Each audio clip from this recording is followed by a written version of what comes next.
জাতিসংঘ মহাসচিব Antonio Guterres বাংলাদেশের গণতান্ত্রিক উত্তরণ ও সংস্কার কার্যক্রমে পূর্ণ সমর্থন এবং সংহতির আশ্বাস দিয়েছেন।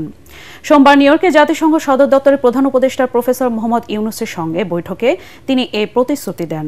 বৈঠকে রাজনৈতিক সংস্কার, ফেব্রুয়ারি নির্বাচন, জুলাই বিদ্রোহের দায় নিরূপণ, বৈশ্বিক বাণিজ্য ইস্যু এবং আসন্ন রোহিঙ্গা সম্মেলন নিয়ে আলোচনা হয়। ডক্টর ইউনুস বলেন, আগামী কয়েক মাস অত্যন্ত গুরুত্বপূর্ণ। নির্বাচন সফল করতে জাতিসংঘের সহযোগিতা চান তিনি। এ সময় জাতিসংঘ মহাসচিব রোহিঙ্গা সংকট সমাধানে টেকসই উদ্যোগ এবং বাংলাদেশের চলমান রূপান্তর প্রক্রিয়ায় তার আস্থার কথা পুনর্ব্যক্ত করেন। তিনি গত 14 মাসে প্রধান উপদেষ্টার নেতৃত্বের প্রশংসা করেন অ্যান্তোনিও গুতেরেস। পরে এ বৈঠক নিয়ে সাংবাদিকদের ব্রিফিং করেন প্রধান উপদেষ্টার প্রেস সচিব শফিকুল আলম। ইউএন সেক্রেটারি জেনারেলের সাথে মিটিংটা ছিল সবচেয়ে গুরুত্বপূর্ণ আজকের মিটিং।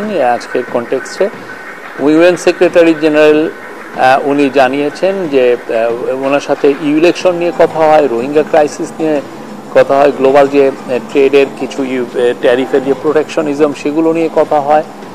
উনি ইউএন সেক্রেটারি জেনারেলের সাপোর্ট চেয়েছেন আগামী ইলেকশন, এই ফেব্রুয়ারি প্রথমার্ধে যে জেনারেল ইলেকশন হচ্ছে সেই বিষয়ে, এবং সেক্রেটারি জেনারেল অকুণ্ঠ চিত্তে জানিয়েছেন যে তারা বাংলাদেশের এই ডেমোক্রেটিক যে ট্রানজিশনে ফুললি তারা সাপোর্ট করছেন।